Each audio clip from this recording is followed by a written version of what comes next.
사도행전 12장 1절에서 12절까지의 말씀입니다. 우리 하나님의 말씀을 한 절씩 교독하도록 하겠습니다. 그때 헤롯 왕이 손을 들어 교회 중에서 몇 사람을 해하려 하여 유대인들이 이 일을 기뻐하는 것을 보고 베드로도 잡으려 할새 때는 무교절 기간이라.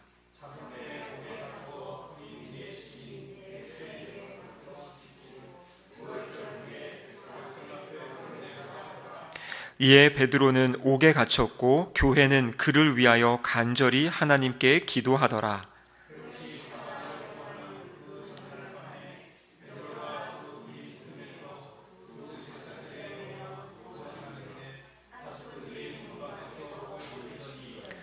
호련히 주의 사자가 나타남에 옥중에 광채가 빛나며 또 베드로의 옆구리를 쳐 깨워 이르되 급히 일어나라 하니 쇠사슬이 그 손에서 벗어지더라.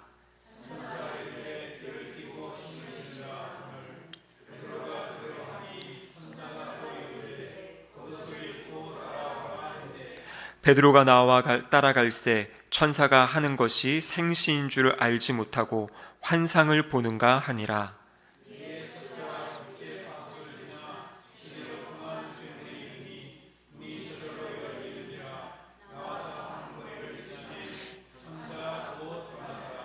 이에 베드로가 정신이 들어 이르되 내가 이제야 참으로 주께서 그의 천사를 보내어 나를 헤롯의 손과 유대 백성의 모든 기대에서 벗어나게 하신 줄 알았겠노라 하여 깨닫고 마가라 하는 요한의 어머니 마리아의 집에 가니 여러 사람이 거기에 모여 기도하고 있더라. 아멘. 이는 하나님의 말씀입니다. 아멘. 우리가 인생을 살다 보면 이 사면초가, 이 사방이 꽉 막힌 그런 상황에 부딪힐 때가 있습니다. 이것은 비단 우리들만의 경험이 아니고요, 성경에 나와 있는 영적인 거장들도 그러한 어려움들을 경험했던 것을 보게 됩니다. 그러한 상황들을 어두운 영혼의 밤이다, 깊은 영혼의 밤이다, 이러한 식으로 이제 표현을 합니다. 우리가 잘 알다시피 여러분 다윗의 일생을 보면요, 이 다윗이 왕이 되기 전에 이 사울로부터 많이 쫓겨다니고 추격을 당했죠. 그때 요나단을 향해서 이러한 이야기를 합니다. 나와 죽음 사이는 한 걸음뿐이다. 그러니까 사울이 지금 자신을 죽이려 할 때 다윗이 엄청난 두려움 가운데 요나단에게 나 이제 정말 죽음 직전에까지 이르러 있다라는 이제 그러한 고백을 하는 모습을 보게 됩니다. 우리가 잘 알고는 엘리야 선지자, 이 갈멜산에서 850대 1로 그 선지자 바알과 아세라 선지자들을 싸워서 이기게 되지요. 근데 그 사건 이후에 그 아합의 아내인 이세벨이 죽이겠다는 그 이야기를 듣고 이 엘리야가 도망치게 됩니다. 로뎀 나무 아래에서 하나님께 기도해요. 뭐라고 고백하냐면 지금 내 생명을 거두어 주세요 라고 이야기하면서 죽기를 원한다, 이렇게 기도하는 모습을 보게 됩니다. 엄청난 영적인 승리 이후에 어두운 아주 영적인 밤이 그의 심령 가운데 찾아온 것을 보여주고 있는 것입니다. 요나 선지자도 마찬가지예요. 요나 선지자도 스스로 죽기를 구하여 이르되 사는 것이 죽는 것보다 내게 낫다, 이러한 고백을 하면서 하나님 앞에 절망적인 그런 투정의 고백을 하는 그런 모습을 성경은 또 기록하고 있습니다. 또 우리가 잘 알고 있는 사도 바울, 고린도서 1장 8절에 보면 힘에 겹도록 심한 고난을 당하여 살 소망까지 끊어졌다, 그렇게 사도 바울이 고백하는 모습을 보게 됩니다. 그래서 이 고린도 후서의 이야기들은 성경학자들에 의하면 이 사도 바울의 심리 상태가 아주 극심한 우울감 가운데 빠져 있다라고 이제 그렇게 해석할 정도로 그런 모습을 보여주고 있는 것입니다. 그래서 성경에 우리가 알고 있는 하나님의 위대한 사람들도 상황적으로 극심한 어려움 가운데 만나게 될 때 그들의 영혼이, 그들의 마음이 많이 아파하고 힘들어했던 그런 모습을 이제 보게 되는 거죠. 오늘 우리가 읽은 사도행전 12장의 말씀, 이 말씀에서는 이제 우리가 잘 알고 있는 예수님의 수제자 베드로가 지금 절망의 상황 가운데 마주하고 있는 장면을 우리에게 보여주고 있습니다. 우리 1절과 2절 말씀을 다시 한번 보시면, 다시 한번 같이 한번 읽어보겠습니다. 그때 헤롯 왕이 손을 들어 교회 중에서 몇 사람을 해하려 하여 요한의 형제 야고보를 칼로 죽이니, 이렇게 되어 있죠. 헤롯 왕이 지금 누구를 죽였다고 이야기합니까? 요한의 형제 야고보. 이 야고보가 누구일까요? 성경에 보면 여러 명의 야고보가 등장합니다. 근데 오늘 본문은 특별히 요한의 형제 야고보다 이렇게 이야기하고 있어요. 바로 이 두 사람은 세베대의 아들 야고보와 요한을 이야기합니다. 이 세베대의 아들 야고보와 요한이 어떤 사람입니까? 예수님께 12명의 제자가 있었죠. 근데 예수님께서 12명의 제자 중에서도 특별히 3명의 제자가 아주 가까이 예수님의 옆에 있었던 것을 보게 됩니다. 그래서 다른 제자들을 데리고 가지 않았던 어떤 그러한 곳에도 예수님이 그 3명을 데려갔어요. 그 3명이 누구냐면 베드로와 야고보와 요한이에요.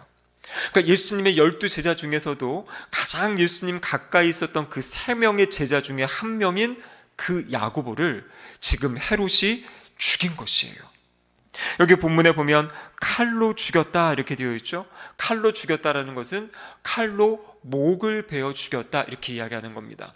이 목을 베어 죽는다는 것은 가장 수치스러운 그런 죽음 가운데 하나인 것이에요.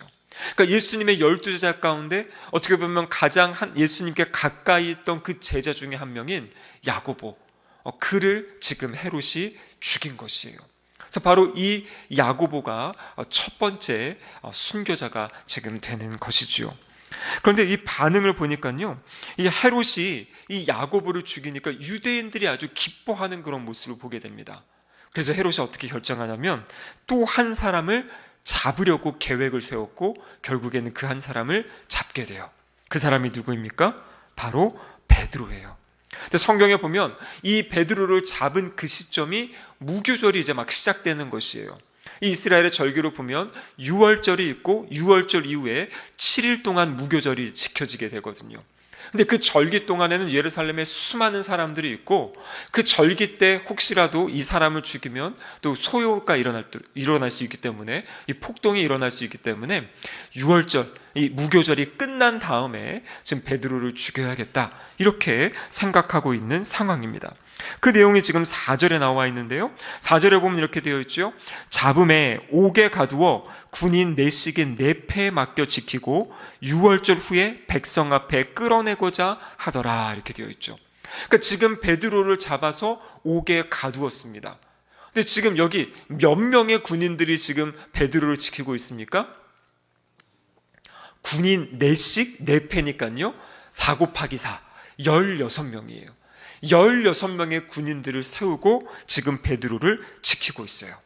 근데 이 16명이 한 번에 다 있던 것이 아니라 이 당시에 이 로마에서 이러한 죄수들을, 특별한 이러한 죄수들을 이제 감금하고 있을 때 이 4명이 오늘 본문에 보니까 4명씩 4패가 되었다 이렇게 이야기하죠. 그러니까 밤에 12시간 동안에 4패가 돌아가면서 이제 지키는 겁니다. 그러니까 3시간씩 번갈아 가면서, 우리 예전에 군대에 보면은 지금도 하겠죠. 불침번 서는 것처럼 그 4명씩 이 3시간씩 4명이 3시간씩 지금 베드로를 이제 옆에서 지키고 있는 것이에요.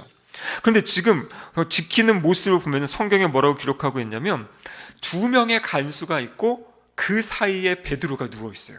근데 2명의 간수 양쪽 손에 바로 지금 베드로의 손을 지금 수갑 채우는 것입니다. 그러니까 베드로의 양쪽에 한 명씩 간수가 있고 그들에게 이렇게 손이 수갑 채워져 있어요.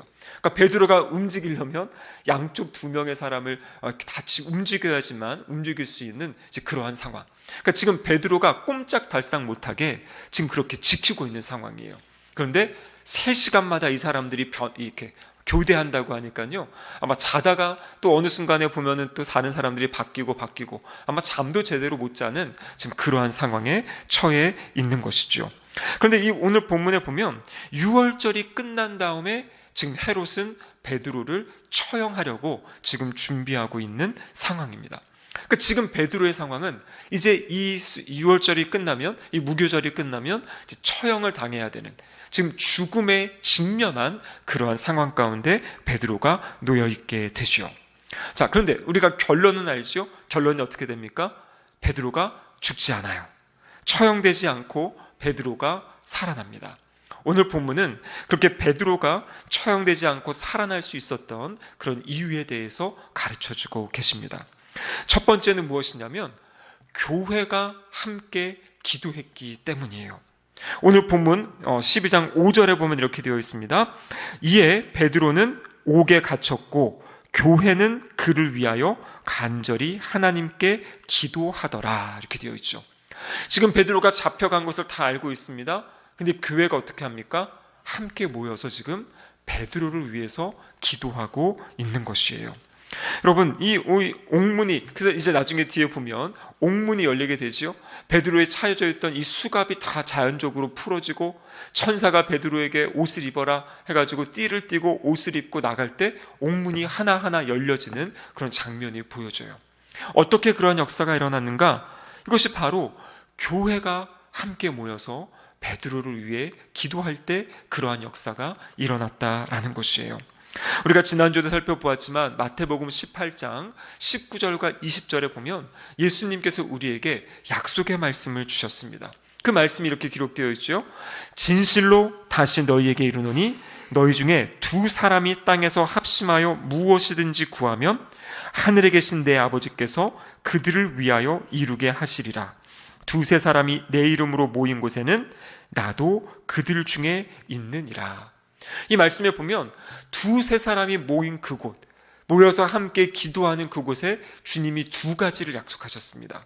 첫 번째는 무엇이냐면 내가 그곳에 함께 하겠다. 그리고 또 한 가지는 그들이 드리는 그 기도를 내가 들어주겠다, 이렇게 말씀하세요. 근데 여러분, 지금 이 18장의 전후 문맥을 보면 지금 이 상황은 어떤 상황이냐면 교회 안에서 어떤 사람이 잘못하고 범죄했을 때 교회가 어떻게 그 사람을 돌이킬 수 있는지 권면하고 그 사람에게 이야기해야 될지에 대해서 이야기하고 있는 것이에요. 그러니까 이 말씀에, 이 예수님이 주시는 말씀의 배경은 뭐냐면 교회라는 배경이에요.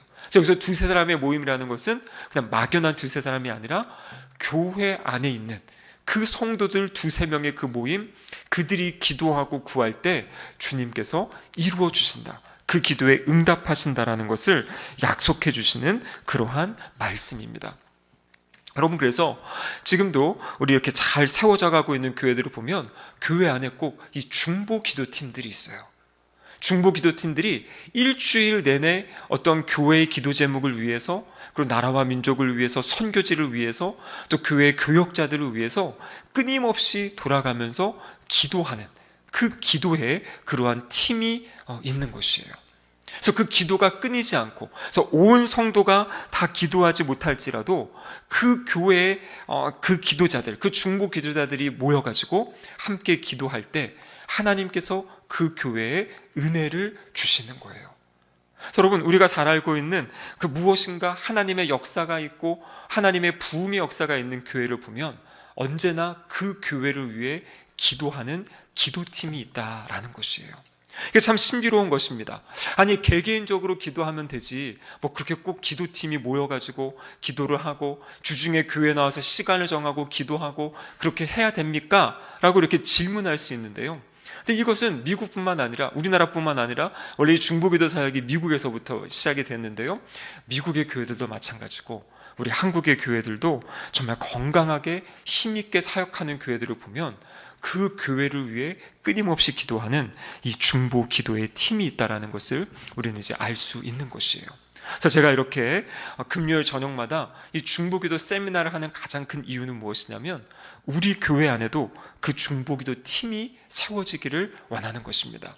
물론 개인적으로도 교회를 위해 기도할 수 있습니다. 근데 주님이 특별히 약속하셨어요.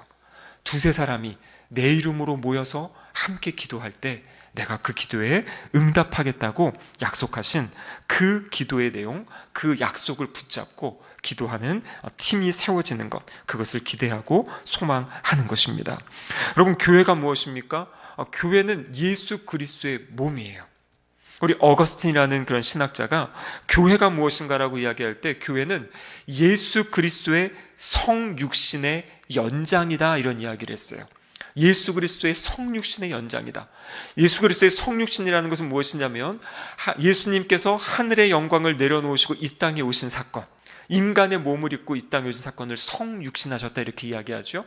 성육신의 연장이라는 것은 무엇이냐면 지금 우리 주님은 십자가에 죽으시고 부활하시고 승천하셔서 하나님 보좌 우편에 계시는데 이 땅에 남겨진 교회가 바로 예수 그리스도의 몸으로서 우리 주님이 이 땅에 하셨던 그 사역을 이어받아서 한다라는 것이에요.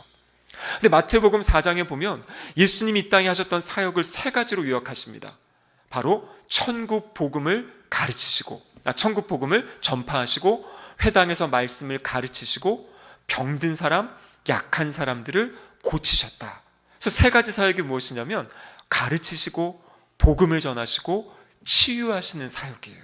그래서 이 땅의 교회가 정말 주님 보시기에 기뻐하시는 교회, 주님 보시기에 정말 잘하고 있다. 여러분, 그 칭찬을 받으려면 다른 것이 아니라 주님이 하셨던 이 세 가지의 사역을 교회가 이어받아서 이 사역을 지속해 가야 된다라는 것이에요. 근데 여러분, 여기서 말씀을 전하고 복음을 전하는, 그리고 치유의 역사가 일어나는 이 모든 것의 기본에, 그 근저에는 무엇이 있냐면 바로 기도의 사역이 있다라는 것이죠. 그래서 끊임없이 교회가 이 주님 맡긴 사역을 위해 기도할 때 하나님께서 우리 교회 가운데 놀랍게 역사하신다라는 것이에요. 전 세계적으로 아주 영향력 있는 이 리더십 전문가 중에 이 존 맥스웰이라는 목사님이 계십니다. 이제는 연세가 이제 80대 후반이 되신 이제 그런 할아버지가 되셨는데요. 이분이 이 전 세계를 다니면서 리더십 이제 전문 강사로서의 사역을 오랫동안 하셨어요. 근데 이 사역을 하시기 전에 이 목사님은 원래 이제 교회에서 목회를 하시던 분입니다. 근데 어느 날 이 목사님이 이렇게 마음이 너무 좀 힘들고 어려운 상황 가운데 있었는데 한 성도님이 이 목사님을 찾아왔대요. 그러면서 하나님께서 목사님에게 가서 좀 기도하라는 그런 마음을 주셨습니다 하면서 이 성도님이 오셔가지고요, 목사님께 그렇게 목사님 기도해드리고 싶어요 라고 이야기하면서 지금 기도의 제목이 있으면 좀 말씀해달라고 성도님이 목사님을 찾아와서 이야기를 했대요. 근데 그때 목사님께서 이제 마음에 감동이 있어가지고 그 성도님께 지금 본인이 그 어려운 상황들을 이렇게 이야기를 하고 나누고, 그 성도님이 목사님을 위해 기도해 주셨는데 그때 이 목사님의 마음 가운데 아주 큰 이 위안과 이 평안이 찾아왔다라는 것이에요. 그러면서 그때부터 생각한 것이, 이렇게 목회자를 위해 기도하는 그 한 성도의 기도가 나의 마음을 또 살리고 일으키고 세우는데 끊임없이 이 교역자들을 위해 기도하는 팀이 있다면 얼마나 좋을까, 이 생각을 하시고 그때부터 이 교회 안에 이 중보기도 팀을 만들고 이제 그렇게 교회의 시스템을 세워갔다는 이제 그러한 이야기도 전해지고 있습니다. 여러분, 이 목회자들이 신방을 가서, 특별히 지금은 코로나 때문에 쉽지 않은데요, 이 코로나 이전에는 이 병실에 막 들어갈 수 있지 않았습니까? 그때 보면은 지금 생각하면 참 신기합니다. 막 환자 환우부 한 분 계시는데 막 5명 6명 우르르 가가지고 거기서 이제 막 음료수도 마시면서 이야기도 하고 거기서 말씀도 전하고 기도도 하고 막 그래도 그냥 되는 그런 분위기였었잖아요. 제가 처음 사역했던 교회는 언제나 수술하는 성도님이 계시면 그날 새벽 예배 끝나고 바로 그 병원으로 가가지고, 그러니까 수술 직전에, 그때만 해도 병실에 자유롭게 드나들 수 있으니까요, 먼저 이렇게 기도해드리고 이제 수술에 이렇게 들어가시도록 이제 그렇게 했었거든요. 그래서 저 참 많이 이 새벽마다 다니면서 이제 기도를 많이 해드렸는데, 제가 그 교회 사역을 하다가 이 대신방 기간이었어요. 막 그때는 구역도 많이 맞고 이제 신방하고, 또 토요일 저녁에는 제가 열정이 막 있어가지고 우리 구약의 파노라마를 토요일 저녁마다 2시간씩 성도님들 모아가지고 막 하면서 주중에 막 대신방을 하는데, 그러다가 제 장에 어떠한 좀 문제가 생겨가지고 제가 입원을 했습니다. 그래서 일주일 동안 이 음식을 못 먹고 이제 치료를 받고 했는데, 그때 수많은 성도님들이 정말 이 교회, 저희 병원을 찾아오셨어요. 지금 생각하면 옆에 계신 분들에게 민망할 정도로 진짜 처음 한 2, 3일은 이제 아파가지고 막 이러고 있는데, 그 다음부터는 계속 오셔가지고요, 하루 종일 오시는 분들 이제 맞아드리고, 근데 오시는 분들마다 이렇게 기도를 해주시는데요. 근데 그때 제가 참 많은 은혜를 경험했어요. 한 번은 저희 그 교구의 구역장님들이 한 7, 8분이 한 번에 오셔가지고 이제 가시기 전에 저를 위해 기도하게 하시겠다고 이 침대에 둘러서셔 가지고요, 손을 탁 펼치고 거기서 막 통성기도를 하셨어요. 근데 그 순간 하나님이 저의 몸을 이렇게 만지시는 것을 경험했어요. 진짜 하나님이 이렇게 임재하셔가지고 저의 마음과 심령을 가득 막 이렇게 막 채우시고 만지시는데, 저 그때 엄청난 그 은혜를 경험했던 순간이 있어요. 하나님이 함께 기도하는 그 순간 우리 가운데 찾아오셔서 정말 일하시는구나. 그래서 그때 정말 저의 마음이 너무나 뜨거워지기도 하고 온몸이 막 뜨거워지면서 하나님이 이렇게 저의 심령을 만지시는 이제 그러한 경험들. 그래서 제가 그때 보고서 이 병원 신방이 참 중요하구나. 함께 가서 기도하는 것이 하나님이 그 심령 가운데 일하시고 역사하시는구나라는 것을 다시 한번 경험하게 된 것입니다. 여러분, 오늘 본문에 보면 그래서 베드로가 잡혀간 그 순간부터 지금 성도들이 함께 모여서 기도하고 있었습니다. 또 오늘 본문에 보면 그 기도를 어떻게 했다고 이야기합니까? 간절히 기도했다. 5절에 보니까요, 간절히 하나님께 기도하더라. 자, 기도의 중요한 것은 여러분, 간절함이 있어야 돼요. 간절함이. 정말 한 번 기도를 하더라도, 그래서 이 구세군의 창설자인 윌리엄 부스 목사님이 그렇게 이야기하셨어요. 응답받는 기도는 어떤 기도냐면 거기에 생사가 달린 것처럼 그렇게 간절히 기도해야 된다, 이렇게 말씀하시는 거예요. 그러니까 주님은 우리의 마음의 중심을 받으신다는 거죠. 여러분, 이 예루살렘 교회가 여러 가지 선택을 할 수 있었습니다. 어떤 선택을 할 수 있었겠습니까? 그 학자들이 그렇게 추측하는 분이 있어요. 이럴 때 우리가 정말 그 감옥에 찾아가가지고 베드로를 좀 몰래 급습해가지고 빼오자, 급진적으로 생각할 수도 있고요. 아니면 이 헤롯이랑 좀 타협을 해가지고 협상을 해가지고 베드로를 좀 구출하는 방법을 또 세우는 그런 일도 있을 수 있고요. 아니면은 그래, 하나님이 다 알아서 하시겠지, 그러면서 그냥 가만히 내버려둘 수도 있어요. 근데 지금 예루살렘 교회는 그렇게 하지 않고요, 모여가지고 지금 간절히 기도하고 있는 것이에요. 하나님께 그 기도의 제목을 놓고 하나님, 지금 이 기도에 응답해 주셔야 됩니다 라는 그 마음을 가지고 간절하게 기도하는 것이에요. 그럴 때 하나님께서 우리의 마음의 중심을 보시고 역사하신다라는 것이죠. 여러분, 야고보서 5장 17절에 보면 엘리야의 기도, 엘리야가 어떻게 기도했는가 나와 있는데요, 여기 보면 이렇게 되어 있죠. 엘리야는 우리와 성정이 같은 사람이로되 그가 비가 오지 않기를 간절히 기도한즉 3년 6개월 동안 땅에 비가 오지 아니하였다. 그러니까 이 사람이 기도한 것이에요. 물론 이 기도는 그냥 기도한 것이 아니라 하나님의 그 음성을 듣고 하나님이 기도하라 해서 기도한 것입니다. 그런데 여기 본문에 보면 이 엘리야 선지자가 간절하게 하나님께 기도했다라는 것을 우리에게 가르쳐주고 있습니다.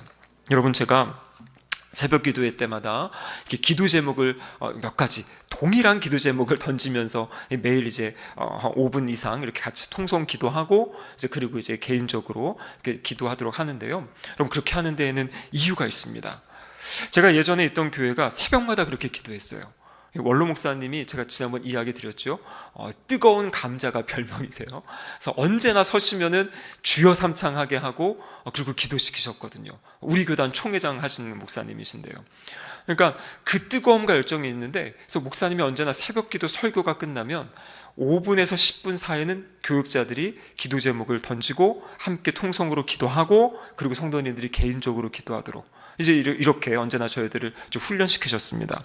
근데 저는요, 그 기도할 때 어쩔 때는 매번 똑같은 기도 제목을 반복해야 되고, 왜냐하면 교회를 위한 기도, 이제 급한 기도도 있지만 대부분의 기도들은 어떻게 보면 이제 계속 정기적으로 우리가 하는 그런 기도들이니까요. 이렇게 내가 기도를 하는 것이 맞을까? 이게 옳은가? 이런 생각을 했어요. 근데 그러다가 제가 다른 교회를 갔는데 다른 교회에는 이제 그런 시간이 없었어요. 그냥 목회자가 설교하고 마지막으로 그냥 마무리 기도하고 이제 음악이 나오면서 자연스럽게 기도를 하는데, 제가 경험한 것이 무엇이냐면 그 시간이 되니까요, 저도 정기적으로 중보하며 기도했던 내용들을 이제 잊어버리게 되더라고요. 그러니까 이게 함께 그렇게 기도 제목을 놓고 기도하는 것과 그냥 알아서 기도하세요 하다 보면요, 그럼 이런저런 막 기도하고 또 내가 필요한 거 하다 보면 중보하며 기도하는 시간들이 없더라고요. 그래서 나도 이런데, 목회자인 나도 그냥 그렇게 함께 기도하지 않을 때에는 새벽에 그 시간에 그냥 내가 급한 기도라든지 이런저런 기도를 하게 되는데, 함께 일관적인 또 함께 공통적인 기도 제목을 놓고 기도하는 것이 참 중요하구나라는 것을 다시 이제 그 시간들을 통해서 저도 이제 경험하게 된 것이에요. 제가 예전에 저희 아내랑 3년 동안 아침 9시 기도회를 인도한 적이 있다고 말씀드렸죠. 여러분, 3년 동안 아침 9시에 동일한 내용을 가지고 기도했어요. 그러니까 이게 뭐 매일 기도 제목이 특별하게 바뀌는 것도 아니고요. 그런데 동일한 내용을 가지고 기도하는데, 기도할 때 주신 은혜가 뭐냐면 하나님이 마음과 심령 가운데 믿음을 주세요. 하나님이 이 일을 행하실 거다라는 믿음을 주시고요. 또 한 가지는 소망을 주세요. 그래서 기도는 하면 할수록 우리 마음과 심령 가운데 하나님이 일하실 거다, 하나님이 역사하신다. 그리고 함께 그 기도를 해오는 과정 가운데 그 특별한 어떤 기도 제목을 놓고 기도할 때 그 기도의 응답들, 때로는 우리가 원하는 방법은 아니었지만 하나님께서 그 가정에, 또 그 기도 제목을 내놓으신 분들의 가정에 정말 가장 좋은 것으로, 선한 것으로 이렇게 응답하시는 과정들을 함께 보게 된다라는 것이에요.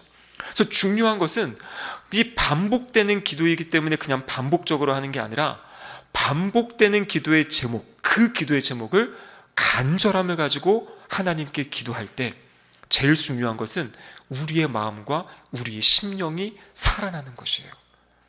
여러분, 새벽 기도 때도 전 요즘에 그런 경험을 참 많이 하는 것 같아요. 새벽에 말씀을 전하고 함께 기도하고 하루를 시작할 때 그 하루의 시작이 정말 하나님이 주신 어떤 기대함, 하나님에 대한 어떤 소망함, 그것을 가지고 하루를 시작할 수 있는 힘이 그 새벽에 우리가 함께 통성으로 기도하고 또 개인적으로 기도할 때 하나님이 우리 마음 가운데 주신다라는 것이에요. 그래서 우리의 이 기도, 아주 간절한 마음을 가지고 기도할 때 하나님이 우리의 기도에 역사하신다라는 것입니다. 그리고 여러분, 세 번째 중요한 것은요, 지속적으로 기도하는 것이에요. 지속적으로. 오늘 본문에 보면 지금 베드로가 잡혔습니다. 근데 브루스라는 아주 유명한 신학자가 있는데요, 그 신학자는 베드로가 잡힌 시점을 이 무교절 첫날로 봅니다. 그러니까 무교절 첫날이고, 오늘 본문에 이 베드로가 구출된 상황은 언제냐면 바로 이 마지막에, 그러니까 헤롯이 불러내기 전날이니까요 6일이 지난 상황이에요. 그러니까 베드로가 잡힌 그 시점부터 6일 동안 교회가 지금 계속 기도하고요, 아마 베드로도 함께 그것을 위해 기도했을 것이에요. 그런데 6일이 될 때까지 하나님이 일하시지 않았어요. 교회는 계속 기도한 거고요. 그리고 마지막, 이제 그 다음 날이면은 베드로가 나가서 처형을 당해야 되는데, 그 전날에, 오늘 본문에 보면 그 전날에 하나님께서 일하십니다. 그런데 베드로가 이렇게 풀려나고요, 자유롭게 돼서 나와서 성경의 마지막에 보면요, 이 마가라 하는 요한의 집에 이제 문을 두드려요. 그 마가 요한의 집에서 이 예루살렘 교회가 함께 지금 기도하고 있던 상황이거든요. 근데 문을 두드릴 때까지, 베드로가 나올 때까지 이들은 이제 몰랐던 거죠, 베드로가 구출됐는지. 하지만 그 순간에 그 집에 갔을 때 그 집에서 사람들이 기도하고 있던 그 모습을 보여주는 것이에요. 그러니까 베드로가 갇혀있던 그 6일 동안에, 베드로가 풀려날 때까지 지금 교회는 끊임없이 함께 하나님께 그 문제를 놓고 기도하고 있는 그 장면을 오늘 성경 본문이 우리에게 가르쳐주고 계십니다. 그러면서 중요한 것은 무엇이냐면, 이 기도는 어느 때까지 해야 되는가? 어느 때까지 해야 됩니까? 응답을 받을 때까지 하는 거예요. 그래서 유명한 이야기 있지 않습니까? 아프리카의 어느 부족은 기우제를 할 때마다 비가 내린다, 이런 얘기 들어보셨습니까? 근데 기우제를 언제까지 하냐면 비가 올 때까지 하는 거예요. 그래서 비가 올 때까지 기우제를 하니까 결국엔 이제 비가 내린다는 거죠. 그러니까 그만큼 끈질기게 기도할 것을 이야기하고 계신 거예요. 여러분, 기도의 응답은 세 가지로 오는 거 아시죠? 내가 기도한 것에 대해서 내가 기도한 내용대로 하나님이 들어주시는 경우가 있어요. 그것이 또 기도의 응답입니다.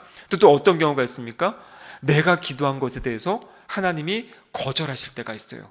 그것은 아니다 하면서 다른 길을 보여줄 때가 있습니다. 여러분, 이것도 기도의 응답이죠. 또 어쩔 때는요, 하나님이 침묵하실 때가 있어요. 그때는 어떻게 해야 됩니까? 계속 기도해야 돼요. 근데 놀라운 건 뭐냐면, 어떤 문제를 놓고 계속 기도하다 보면 어느 순간에 하나님이 마음에 감동을 주세요. 내가 이 기도에 응답하겠다, 아니면 이거는 아니다, 나는 다르게 일하겠다, 아니면 더 기도해야 된다라는 그 사인을 주십니다. 그래서 우리는 그 사인을 받을 때까지 기도하시는 거예요. 그리고 그 사인이 오면 그때는 그 기도 제목에 대해서 멈추셔도 돼요. 하지만 그 사인이 오지 않으면 그 사인이 올 때까지 우리는 계속 하나님께 기도하고 간구할 수 있어야 됩니다. 자, 그래서 중요한 것은 무엇이냐면, 교회의 어떤 제목들을 놓고, 그리고 어떤 교회의 문제들을 놓고, 성도들의 어떤 문제들을 놓고 함께 지속적으로 계속 그 기도가 이어질 수 있도록 이러한 시스템을 이제 교회 안에 구축하는 것이 중요합니다. 그래서 우리는 지금 중보기도 팀이었기 때문에 새벽마다, 또 수요일 예배, 수요 기도회마다, 금요 심야 기도회 때마다 같이 몇 가지 제목을 놓고 이제 기도하는 이유는, 그렇게 계속 교회 안에 함께 기도하는, 함께 하나님께 간구하고 구하고, 또 하나님이 주시는 그 은혜를 또 바라보는 그 역사들을 위해서 계속 이렇게 기도하고 있는 것이죠. 자, 그래서 오늘 말씀을 마무리하겠습니다. 교회 안에는 이렇게 함께 기도하는 기도팀이 필요합니다. 그래서 교회가 함께 기도하고, 함께 모여서 간절히 기도하고, 그리고 이것이 끊이지 않고 지속적으로 계속 기도가 이어질 수 있도록 그러한 어떤 팀, 그런 조직이 우리 교회에 필요하다라는 것이죠. 그래서 앞으로 이 팀과 조직들을 이제 세워가려고 하는데요, 이 팀과 조직들이 세워갈 때 여기에 동참하셔야 될 분이 누구십니까? 바로 여기 계신 분들이세요. 이 중보기도 세미나를 함께 들으신 분들이, 제가 이제 중보기도 팀을 모집합니다 라고 하면 이제 동참하셔가지고 함께 우리가 이 중보기도의 사역을 우리 교회 안에 세워감으로 끊임없이 교회를 위해 기도하고, 또 우리 성도님들을 위해 기도하는 그러한 기도팀, 이것들이 돌아갈 수 있도록 함께 기도하시면서 또 함께 협력해 주시면 감사하겠습니다. 같이 하실 거죠? 네. 그래서 그러한 일들을 통해서 정말 하나님의 역사가 끊임없이 일어나는 우리 신길동 교회가 되기를 주님의 이름으로 축복합니다. 함께 기도하시겠습니다. 하나님 아버지, 감사드립니다. 오늘 예루살렘 교회 그 기도의 중보기도의 모습을 통하여서 또 우리도 어떻게 기도해야 될지 주님 말씀하여 주심에 감사드립니다. 주님, 우리가 개인적으로 기도하는 것뿐만 아니라 함께 모여서 기도할 수 있도록 인도하시고, 우리 신길동 교회 안에 매일매일 끊임없이 정말 기도의 그 불길이 붙게 하여 주셔서 하나님이 일하시고 하나님이 역사하시는 그런 위대하고 놀랍고 아름다운 교회가 될 수 있도록 도와주시옵소서. 여기는 우리 모두가 그 중보 기도자로 헌신하게 하시사 함께 모여 정말 기도하고 또 함께 부르짖는 거룩한 주님의 백성들, 자녀들 될 수 있도록 도와주시옵소서. 감사드리며 살아계신 우리 주 예수 그리스도의 이름으로 기도드립니다. 아멘.